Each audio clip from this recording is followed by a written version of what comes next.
بسم اللہ الرحمن الرحیم۔ لاکھوں کروڑوں درود و سلام نبی کریم صلی اللہ علیہ وسلم اور ان کی آل پر۔ السلام علیکم ناظرین۔ اچھی عورت کی کیا صفات ہونی چاہیے؟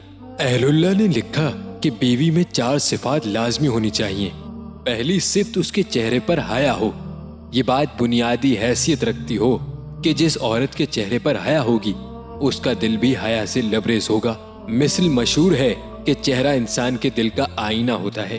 حضرت ابوبکر صدیق رضی اللہ عنہ کا قول ہے کہ مردوں میں بھی حیا بہتر ہے مگر عورت میں بہترین ہے۔ دوسری صفت اس کی زبان میں شیرینی ہو، یعنی جو بولے تو کانوں میں رس گھولے۔ یہ نہ ہو کہ ہر وقت خاوند کو گلی کٹی سنا رہی ہو یا بچوں کو بات بات پر جھڑکتی رہے۔ تیسری صفت یہ کہ اس کے دل میں نیکی ہو۔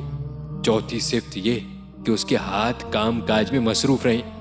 یہ خوبیاں جس عورت میں ہوں یقیناً وہ بہترین بیوی کی حیثیت سے زندگی گزار سکتی ہے۔